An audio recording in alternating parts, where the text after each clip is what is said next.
इस वीडियो में हम लोग पिछली वीडियो की कंटिन्यूएशन में मैप और रिड्यूस के फेजेस को स्प्लिट करके और उनके कंपोनेंट्स को ज़रा डिटेल में स्टडी करेंगे। तो मैप फेज में जैसा कि हम लोग पहले देख के आ चुके हैं कि हम लोग अपनी इनपुट लेंगे और उसको स्प्लिट कर देंगे। जब हम लोग अपनी इनपुट को स्प्लिट करते हैं तो वो डायरेक्टली कोरिलेट करती है कि हमने कितने मैपर्स असाइन किए। तो अगर लेट्स से कि हमारे पास 300 मेगाबाइट की फाइल है और हम लोग 3 मैपर्स यूज करना चाह रहे हैं तो उस 300 मेगाबाइट की फाइल को 3 इनपुट स्प्लिट्स में डिवाइड कर दिया जाएगा। मैपर्स का काम स्पेसिफिकली क्या है कि वो हमारी इनपुट लेते हैं, उसकी हर लाइन के ऊपर मैप का फंक्शन रन करते हैं और इनकी जो आउटपुट होती है वो की वैल्यू पेयर्स होती है। तो मैपर्स का स्पेसिफिकली काम है कि इनपुट लें, हर रो के ऊपर हमारे मैपर फंक्शन को रन करें और उसके रिजल्ट में हमने जो की वैल्यू आउटपुट मांगी है वो हमें दे दें। जिस तरह इस केस में क्या हुआ कि हमारा जो स्टॉक का इनपुट का डेटा है वो मैपर्स को दिया गया और उन्होंने हमें हर स्टॉक सिंबल और उसकी जो क्लोजिंग प्राइस थी वो की वैल्यू पेयर्स के तौर पे दे दी।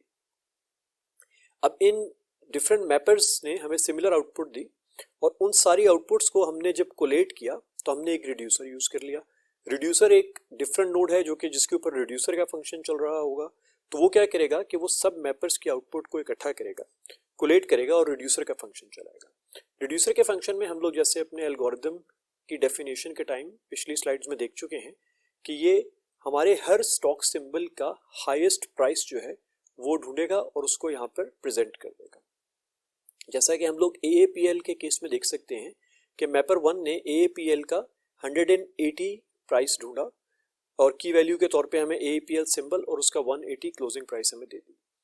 मैपर 2 ने भी AAPL का सिंबल ढूंढा और उसकी 195 प्राइस दे दी। अब ये दोनों मैपर्स की आउटपुट जब रिड्यूसर में गई तो उसने AAPL 195 सिर्फ पास ऑन किया एज अ रिजल्ट सेट और जो 180 की वैल्यू थी उसको डिस्कार्ड कर दिया क्योंकि ऑब्वियसली 195 इज ग्रेटर देन 180 और हमारा जो एल्गोरिथम है वो यही ढूंढ रहा था कि जो सबसे हाईएस्ट प्राइस है उसको रखा जाए अपने पास। तो इस केस में क्या हो रहा है कि अगर हमारे पास जो रिड्यूसर है वो एक है और मैपर्स जो है वो एक से ज्यादा है तो जो रिड्यूस फेज है उसको अब जरा थोड़ा सा हम लोग डिटेल में स्टडी करते हैं। मैप फेज में हम लोग पहले जो इनपुट स्प्लिट देख चुके हैं उसको मैंने इस वक्त इस स्लाइड में से निकाल दिया है। ऑब्वियसली जिस तरह पिछली स्लाइड में एक्सप्लेन किया कि जो हमारा मैप है, जो मैपर फेज है उसमें जो हमारे मैप्स हैं, जो डिफरेंट मैपर्स हैं वो हमें हमारी इनपुट लेंगे और की वैल्यू पेयर एज आउटपुट दे देंगे। उसके बाद हम लोगों ने देखा कि हम लोग उस सारे के सारे डेटा को इकट्ठा करके कोलेट करके एक बड़ा डेटा सेट बनाएंगे। ये हम लोगों ने पिछली स्लाइड पे नहीं देखा था तो ये एक एस्पेक्ट है जिसको मैं कवर करना चाह रहा हूँ। इसमें अगर आप देखें तो जैसे मैंने पिछली स्लाइड पे कहा कि AAPL का 180 फ्रॉम नोड A और 195 फ्रॉम नोड B उसको इकट्ठा करके एक लिस्ट बनाई गई और इसमें AAPL के साथ उसकी जितनी प्राइसेस हम लोगों को मिली हैं उनकी एक लिस्ट बना दी गई।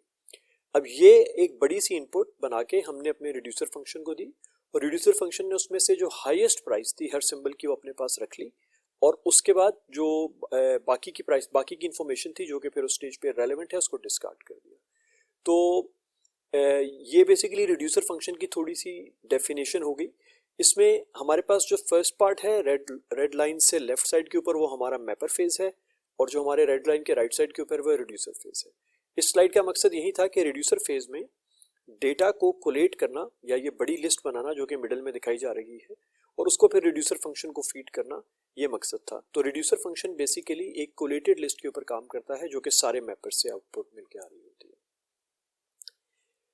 अब अक्सर केसेस में ये होता है कि नंबर ऑफ रिड्यूसर्स कम होते हैं और नंबर ऑफ मैपर्स ज्यादा होते हैं। हम लोग एक ही रिड्यूसर को बहुत सारे मैपर्स के आउटपुट भेज सकते हैं लेकिन एट सम पॉइंट वो चोक होना शुरू हो जाएगा तो और उसकी वजह से हमारे ओवरऑल डेटा प्रोसेसिंग की परफॉर्मेंस के ऊपर इम्पैक्ट आएगा। तो दोबारा एक दफा देखते हैं, हम लोगों ने अपने मैपर्स की आउटपुट ले ली, हमें की वैल्यू पेयर्स मिल गई। दूसरे एंड के ऊपर हमारे पास हमारे रिड्यूसर फेजेस हैं जिसके अंदर हमारे पास रिड्यूसर 1 और रिड्यूसर 2, अब 2 रिड्यूसर्स बेसिकली आ चुके हैं। ये दोनों reducers same reducing function run कर रहे हैं लेकिन इन तक इंफॉर्मेशन कैसे पहुंचेगी इसको समझना बहुत जरूरी है। तो हमारे मैपर फेज जो है उसमें एक मैपर फेज में एक एक्स्ट्रा स्टेप ऐड हो जाएगा जिसको हम लोग सॉर्टिंग कहेंगे। जिस तरह अगर किसी ने भी रिलेशनल डेटाबेसेस की क्वेरी रन की है या एक्सेल यूज करके देखा है तो अगर आपके पास कोई डेटा है तो आप उसको किसी बेसिस पे सॉर्ट कर सकते हैं। हमारे केस में हम लोग पहले अपनी की बेस पे सॉर्ट करेंगे और फिर उनकी वैल्यूज की बेस पे सॉर्ट करेंगे। मतलब कि पहले हम लोग सिंबल स्टॉक के सिंबल की बेसिस के ऊपर सॉर्ट करेंगे और फिर उसके बाद इंडिविजुअल सिंबल्स की जो प्राइस है वो लोएस्ट टू हाईएस्ट इसके अंदर सॉर्ट होकर हमारे पास आ जाएगी। अब why is the sorting important, ये बहुत यूजफुल है। इसको हम देखते हैं कि हमारे पास एक फेज एडिशनल ऐड हो गया है। हमारे पास मैपर फेज और रिड्यूसर फेज तो हम पहले देख चुके थे, अब एक शफल फेज है। शफल फेज में क्या होता है कि हम लोग जो मास्टर लिस्ट बना रहे होते हैं या कोलेशन करके डेटा दे रहे होते हैं अपने रिड्यूसर को, उसके लिए हम लोगों को चीज़ों को मूव करना पड़ता है, मतलब कि कॉपी ओवर करना पड़ता है टू स्पेसिफिक रिड्यूसर। हम लोग जब अपना एल्गोरिदम लिख रहे होते हैं या प्रॉब्लम सेट के लिए कोड लिख रहे होते हैं तो उसके लिए क्रिटिकल है कि हम लोग ये डिफाइन करें कि ये जो हमारा जो मैपर्स का आउटपुट है वो किस रिड्यूसर पे प्रोसेस होगा। मतलब इसमें अगर आप ये देखें कि हमारे पास जो AAPL है उसकी हमें दो वैल्यूज मिली नोड A की मैपिंग की आउटपुट से और हमें उसकी एक वैल्यू मिली नोड B की मैपिंग के आउटपुट से। अब ये तीनों वैल्यूज हम लोगों को कॉपी ओवर करवानी है एज कोलेशन इनपुट या मर्ज करके रिड्यूसर 1 को देने के लिए। इसी तरीके से ATEC का डेटा हम लोगों को नोड A के अंदर भी मिला, नोड A की आउटपुट में भी मिला और नोड B के आउटपुट में भी मिला। तो ये सब कॉपी ओवर होके कोलेट हो जाएगा और मर्ज हो जाएगा for reducer 2's input. Why is this important? The reason why this is important is क्योंकि अगर हम लोग नोड A का डेटा रिड्यूसर 1 को जाने दें और नोड B का डेटा रिड्यूसर 2 को जाने दें तो उसमें एक इशू ये आ जाएगा कि क्योंकि वो अपने रिसीव्ड डेटा के ऊपर रिड्यूसर फंक्शन रन करेंगे तो उसमें हमारे पास duplication of data as an output आ जाएगी और एक्चुअली हम जो ऑब्जेक्टिव अचीव करना चाह रहे हैं वो नहीं होगा। मतलब इस केस में क्या होगा कि अगर हम लोग नोड A का डेटा रिड्यूसर 1 को जाने दें और नोड B का डेटा रिड्यूसर 2 को जाने दें तो हमारे पास AAPL की आउटपुट फ्रॉम रिड्यूसर 1 192 आ जाएगी और AAPL की ही आउटपुट रिड्यूसर 2 से हमारे पास 195 आ जाएगी। तो हमारा रिजल्ट सेट गलत हो जाएगा। तो ये सॉर्ट ऑफ पार्टीशनिंग के कॉन्सेप्ट से काफ़ी क्लोजली रिलेटेड है जो कि हम लोग रिलेशनल डेटाबेसेस में यूज़ करते हैं। तो हम लोग बेसिकली अपनी रिड्यूसर फेज को स्पेसिफाई कर देंगे for certain type of input. तो हमारे रिड्यूसर फेज जो दोनों रिड्यूसर फेजेस की आउटपुट है वो एक्चुअली हमारे प्रॉब्लम सेट की एक कंबाइंड आउटपुट बन जाएगी जिसमें कोई डुप्लीकेशन भी नहीं आएगी, जैसा कि मैंने अभी आपको कॉपी ओवर के कॉन्सेप्ट से समझाया। रिड्यूसर्स के बाद मल्टीपल रिड्यूसर्स के बाद जब हम लोग खासतौर पे मल्टीपल रिड्यूसर्स की बात कर रहे होते हैं या इन जनरल अगर मल्टीपल रिड्यूसर्स ना भी यूज हो रहे हो तो कंबाइनर एक काफ़ी यूजफुल कंपोनेंट है जो ऑप्शनल है लेकिन it could be quite useful map reduce की जॉब्स को स्पीड अप करने के लिए यूज हो सकता है। तो हमारे सेम ओल्ड मैपर्स जिसमें हम लोगों ने अपने मैपर्स को डेटा की इनपुट दी, उन्होंने उसमें से हमें की वैल्यू पेयर्स निकाल के उनको सॉर्ट करके रख दिया। दूसरे एंड के ऊपर हमारे पास मल्टीपल रिड्यूसर्स हैं, रिड्यूसर 1 और reducer 2 assigned specific stock symbols इनको असाइन होंगे for running the reducer function. अब हमारे जो कंबाइनर्स हैं, the most important point two understand is कि कंबाइनर्स हमारे मैपर नोड्स के ऊपर ही चलते हैं। जैसा कि आप देख सकते हैं कि नोड A ने ओरिजिनल मैपिंग का फंक्शन रन किया और सॉर्टिंग की और उसके बाद नोड A के ऊपर ही हमने अपने रिड्यूसर का एक लॉजिकल कंपोनेंट अपने मैपर के ऊपर ही चला लिया।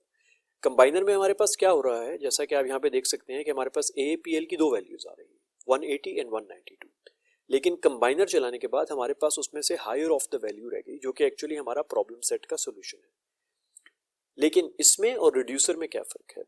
फ़र्क ये है कि हमारे पास नोड A का डेटा जो है उसमें कंबाइनर सिर्फ अपने पास लोकली अवेलेबल डेटा के ऊपर रिड्यूसर फंक्शन की लॉजिक रन करेगा, नोड B अपने पास अवेलेबल लोकल डेटा के ऊपर रिड्यूसर की लॉजिक रन करेगा।